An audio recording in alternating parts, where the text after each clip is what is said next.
ପୂର୍ବତନ ସରପଞ୍ଚଙ୍କ ଅକାଳ ବିୟୋଗ କାନ୍ଦ ବୋବାଳିରେ ଫାଟି ପଡ଼ୁଛି ଗାଁ ଦାଣ୍ଡ। ହଁ ଦର୍ଶକ ବନ୍ଧୁ, ଏ ଘଟଣାଟି ହେଉଛି କନ୍ଧମାଳ ଜିଲ୍ଲା ଦାରିଙ୍ଗବାଡ଼ି ବ୍ଲକ ଅନ୍ତର୍ଗତ ସରାମୁଳି ପଞ୍ଚାୟତ ସ୍ଥିତ ବୁଡ଼ସୋଲା ଗ୍ରାମର ଦୃଶ୍ୟ।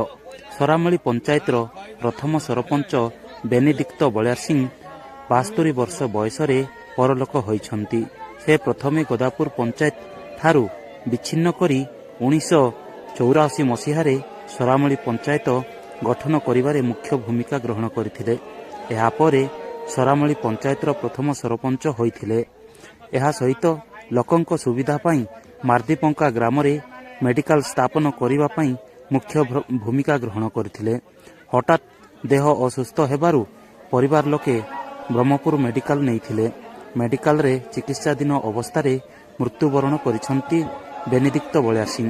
ବ୍ରହ୍ମପୁର ମେଡିକାଲ ଠାରୁ ନିଜ ବାସଭବନ ବୁଡ଼ସୋଲା ଗ୍ରାମକୁ ମର ଶରୀର ଆଣିଥିଲେ। ଗାଁ ରୀତିନୀତି ଅନୁଯାୟୀ ପାଦ୍ରୀଙ୍କ ଦ୍ୱାରା ପ୍ରଥମେ ପ୍ରାର୍ଥନା କରିଥିଲେ। ଏହାପରେ ସମାଜସେବୀ ମାନସ ମୁଠାମାଝୀଙ୍କ ନେତୃତ୍ୱରେ ଭାରତୀୟ ସମ୍ମାନ ଦେଇ ସମାଧିତ କରିଥିଲେ।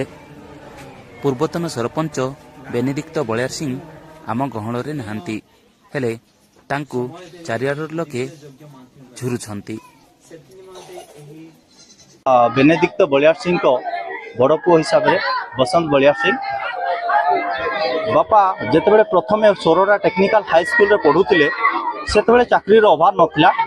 ସବ୍ ଇନ୍ସପେକ୍ଟର ଚାକିରି ପାଇଥିଲେ ଏବଂ ତାଙ୍କ ବାପାଙ୍କର ପ୍ରଚେଷ୍ଟା ପରେ ସେ କହିଲେ କଳାହାଣ୍ଡିଆ ଚାକିରି ଆମକୁ ଦରକାର ନାହିଁ।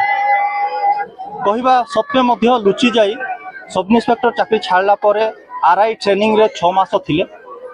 ଆର୍ଆଇ ଟ୍ରେନିଂରୁ ମଧ୍ୟ 6 ମାସ ପରେ ଚାକିରି ଛାଡ଼ି ଆସିଲେ। ନିଜ ଅଞ୍ଚଳର ବିକାଶ କରିବା ପାଇଁ ପ୍ରଥମେ ଏଇ ସାରାମୁଳି କନ୍ଧମାଳ ଜିଲ୍ଲାର ଦାରିଙ୍ଗବାଡ଼ିର ଗୋଟେ ଅନୁନ୍ନତ ଜିପି ହିସାବରେ ଗଣନା ତାଙ୍କ ଅମଳରେ ପ୍ରଥମ ଜିପି ଗଠନ କରାଗଲା ଏବଂ ସେ ଏହି ସାରାମୁଳି ପଞ୍ଚାୟତର ପ୍ରଥମ ସରପଞ୍ଚ ଭାବେ ଲୋକଙ୍କର ସର୍ବଦା ଉନ୍ନତିର ପ୍ରଚେଷ୍ଟା କରିଥିଲେ। ମୁଁ ତ କହିବି ସେ ଜଣେ ବହୁତ ସଚ୍ଚୋଟ ନିର୍ମଳ ବ୍ୟକ୍ତି ଥିଲେ। ଆଉ ବିଶେଷ କରି ଆମର ଏଇ ଅଞ୍ଚଳ ପାଇଁ ସେ ଜଣେ ବରପୁତ୍ର ହିଁ ଥିଲେ। ତାଙ୍କର ସଚ୍ଚୋଟ କର୍ମ ସମସ୍ତଙ୍କୁ ଆଜି ଆକର୍ଷଣ କରିଛି। ସେ ଜଣେ ଲୋକପ୍ରିୟ ବ୍ୟକ୍ତି ଥିଲେ, ନେତା ବି ଥିଲେ। ଆଉ ଅନେକ ଜାଣିଛନ୍ତି ଆମର ଏଠି ସେ ସରପଞ୍ଚ ଥିଲେ। ସରପଞ୍ଚ ହିଁ ନିଶ୍ଚିତ ଭାବରେ କିଛି ଭଲ କାମ କରିଯାଇଛନ୍ତି।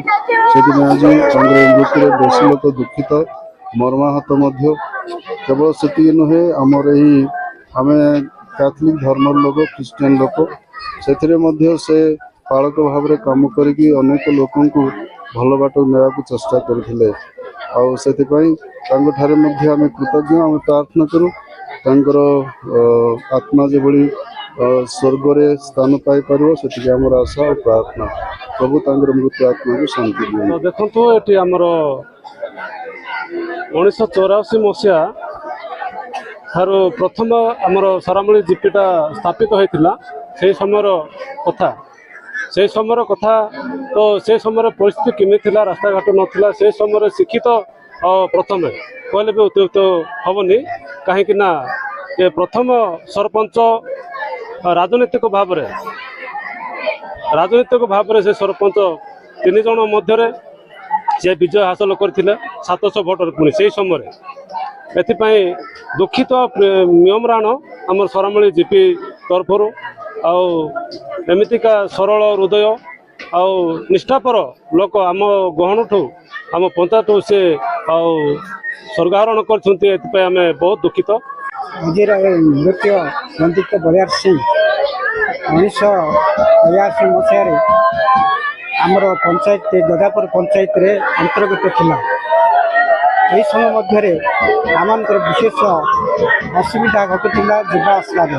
ପ୍ରାୟ ଗୋଦାପୁର ପଞ୍ଚାୟତକୁ 13 କିଲୋମିଟର ପାଦରେ ଚାଲି ଚାଲି ଯିବା ଆସିବା କଲେ। ଏହା ବିଷୟ ଆମେ ଆଲୋଚନା ମୃତ୍ୟୁ ବ୍ୟକ୍ତି ବେନିଦିକ୍ତ ବଳିଆରଙ୍କ ସହିତ ଆଲୋଚନା କଲୁ। ଆଲୋଚନା ପରେ ଗୋପାଳ ପ୍ରଧାନ ଜିପିଙ୍କ ସହିତ ମିଶିଲୁ ଆଉ ତାଙ୍କ ସହିତ ଏହି ପଞ୍ଚାୟତ ଗଠନ ବିଷୟରେ ଆଲୋଚନା କଲୁ।